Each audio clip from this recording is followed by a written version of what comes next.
not happy. Yes, sorry. I'm not happy with you, man. You now, That's the one who picked up the PCS in felony court and they ended. Right from the jump, this judge is not playing. When he brings up the probation violations and a new felony case at the same time, that's a legal red flag the size of Texas. What would you do if you were in her shoes? Be honest. Dismissing it. right, you're on probation in our court. A motion to revoke has been filed because testing positive. Oh, she picked up a criminal case. You picked up a PCS. Failing to blow in your device, failing to participate in program. So for now, I'm going to have you take a seat in the jury box. Do you have a lawyer here today? No, sir. Okay, I'm going to appoint your lawyer today, and then we're going to talk about how we go forward. Take a Thank seat. you, sir. Box, you're not allowed to leave. Please. Your Honor, so the state has filed a motion to revoke community supervision on Ms. Gonzalez. I just spoke to Ms. Gonzalez about each of these, and so I'd like to be able to respond to them before the board if possible. Sure. Well, I would ask them to start with their motion though, actually. So here's the deal. Yes, Your Honor. I have a lot of history with Ms. Gonzalez, a ton of history you don't know about. And we've gone round and round with her testing positive for alcohol, pills, meth, cocaine, alcohol, and it's literally been over and over, and it's been over. And now while she's on this probation, she tests positive for meth. The night she tested positive for amphetamines, meth, and opiates. And there it is, the turning point. Judges usually try to avoid jail-based treatment unless the history is serious. But after years of positive tests, skipped devices, and new charges, this decision was coming. Notice how he emphasizes past warnings? That's a classic judicial setup for, I gave you chances, now I'm going to drop the hammer. And on the March 5th, she tested positive for THC. She's also had skips on her device, 12 in February, 5 in January, 8 in December. So I really think, and I warned her at the outset when she got on the probation that it was a problem, that I was going to put her in treatment. And I think that this is truly the only appropriate way to go forward, because we gave her the opportunity to do this on her own, and we multiple times, and it's just not happening. I have signed up for treatment, sir. Ours is better. And I think that that's really the only appropriate course of action. So what I'm going to do is I'm going to amend your conditions to go into treatment. I think that that's, the evaluation is to do who.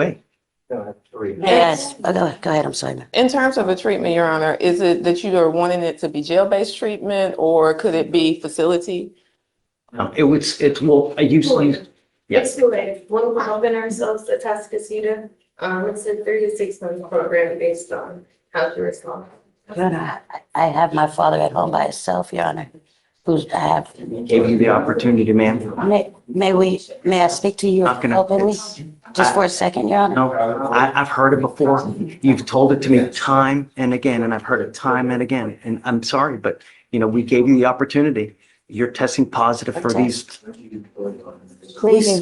So, Your Honor, I think when I spoke to her before, the only thing that we were talking about in terms of possible failed drug tests was a test that I showed from last month for marijuana. And so her explanation for that, Your Honor, is that she has broken her arm in 2 different places. Yes. And pain management issues.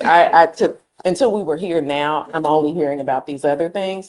The only reason I bring it up, Your Honor, is because if she is having some type of issue with substances, I support treatment. I just question whether the jail-based treatment is the only possible option. Like, could she go into custody and be transferred from there into a facility where she has to be inpatient for 120 days or however many days you're requiring? Does it just have to be who? I guess is what I'm asking. Here's the thing. Every time that I've done a TRAS on someone and I've deviated from it, we've paid for it dearly. They've either picked up a new DWI, a felony, just, and I really take homage in the TRASs because I tell you, every time we deviate from it and I acquiesce to something that you guys want or defense wants, we pay for it dearly and they end up in a worse position. And so that's why this has been an ongoing battle for 2 years. We've had an ongoing battle with Ms. Gonzalez for 2 years where it's been nonstop testing for this or testing for that. And I can show you the proof. I've got the proof. And now while she's on bond, she picks up a felony PCS. She's testing positive for these things, you know? I would just add the felony PCS was I get it. dismissed I get it. It's my medication, sir. within 5 days of it being filed. So I understand. I get it. But I really want to do what the TRS says. You know, I'm sorry, man, but that's what we're I gonna can't do. leave my father, sir.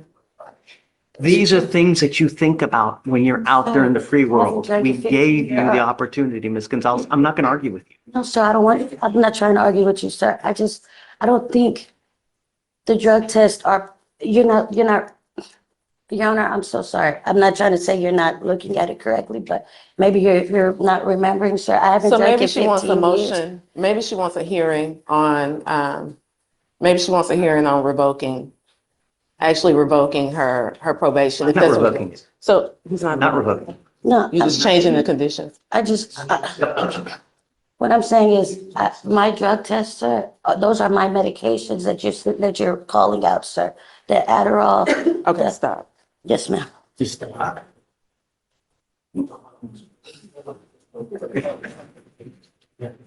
sorry. Please, sir.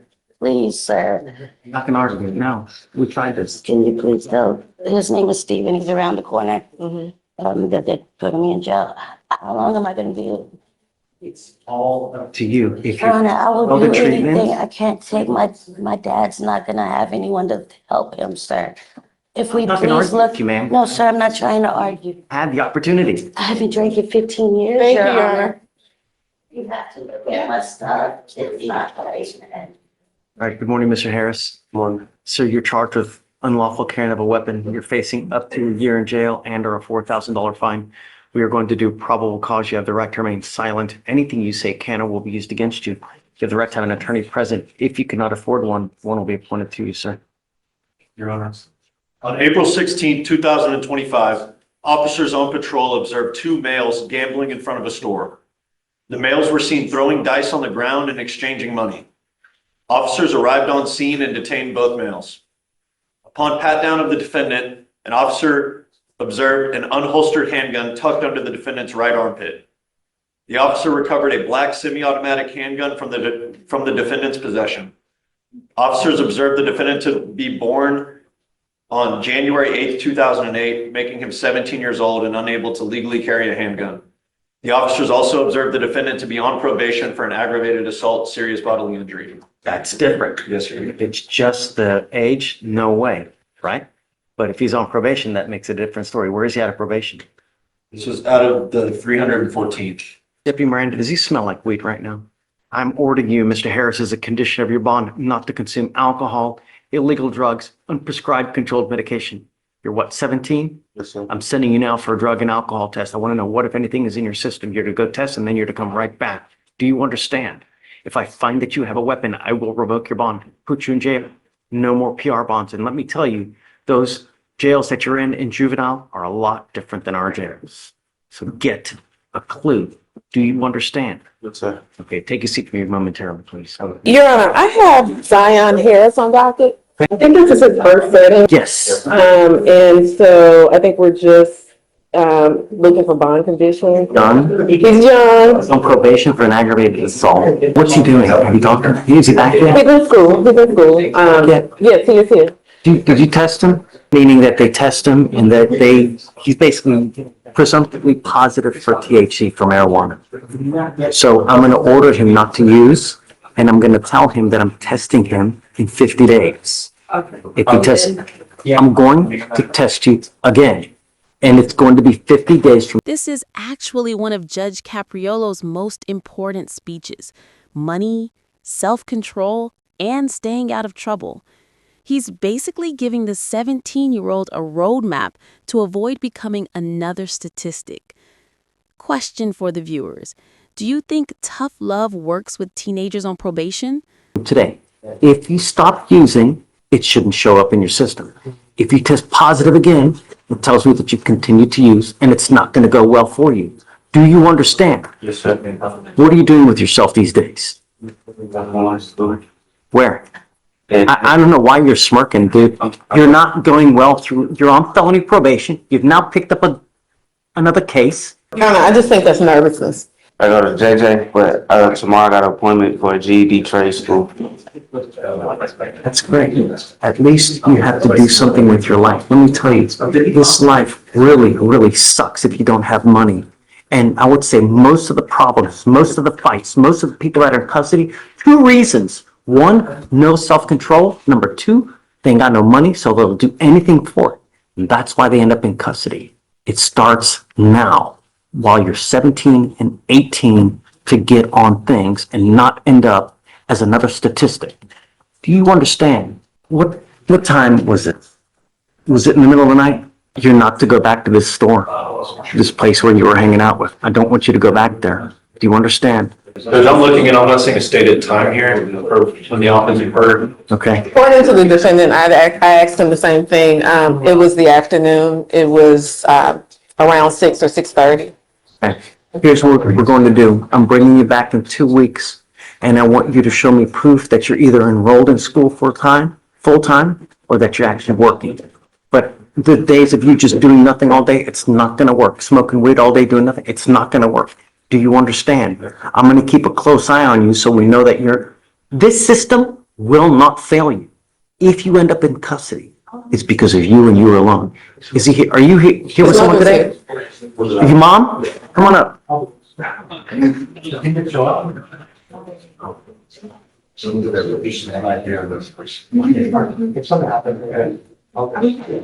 Thank you so much for coming.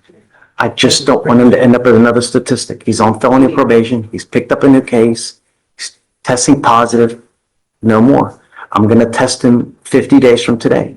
If he continues to smoke, it's not going to end up well. And I'm going to, I need your help with me. I can't do this alone.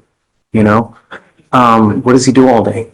But he just got accepted into the GED program to take a trade and a GED at the same time. Great. Okay. What's going to happen with that? Is he going to start that now? I enroll him tomorrow.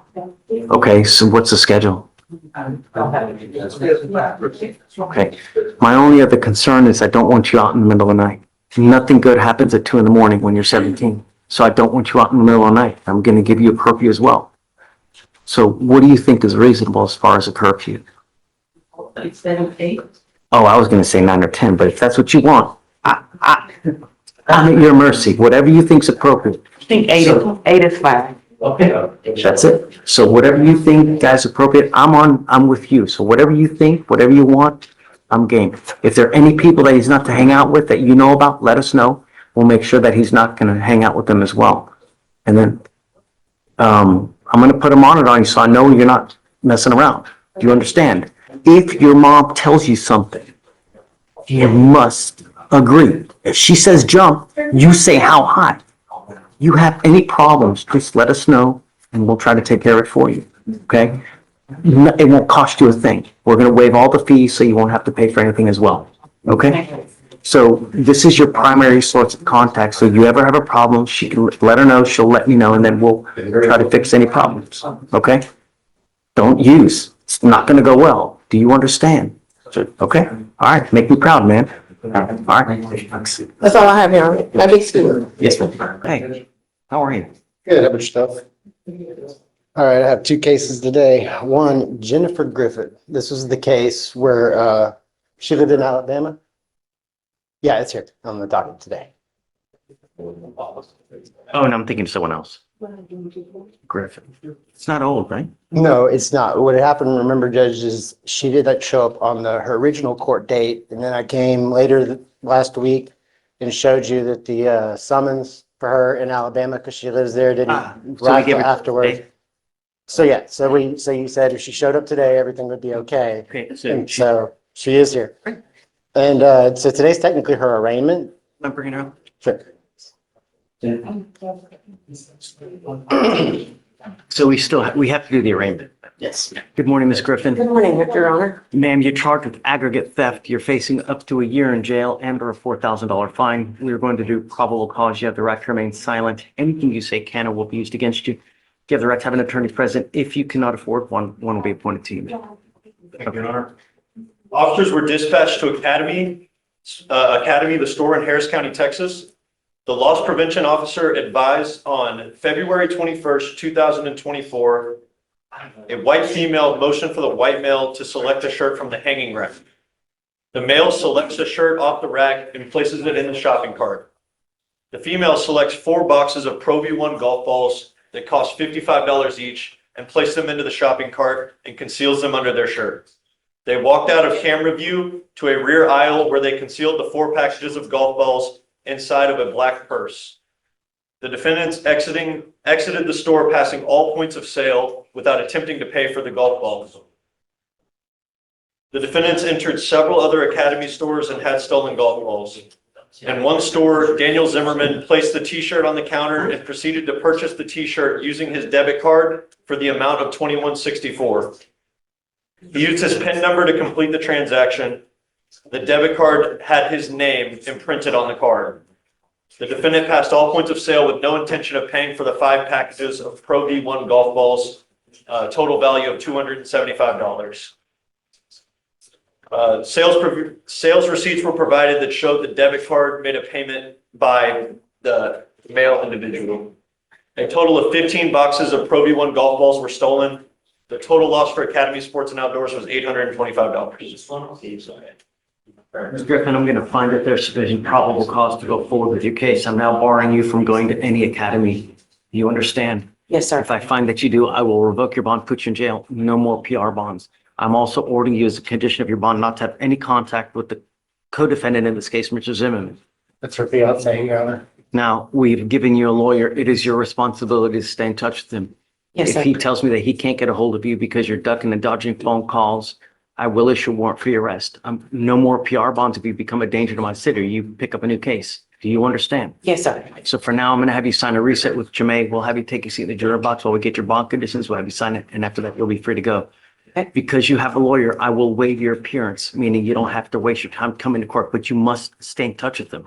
Like I said, if you're gone in Alabama and you're just not remaining in contact with them, I'm going to issue a warrant. And I'm going to tell you, if we have to pick you up in another state, you'll spend quite a bit of time in custody. Yes, You sir. understand? Yes, Your I'm Honor. saying this won't be a problem with her, Judge. She's kept in good contact since we initiated. Okay, good. I hope so. Just don't be a danger. That's all I'm asking. You Absolutely. understand? Yes, sir. Okay. All right. Good luck. Thanks, Colin. Do you mind filing the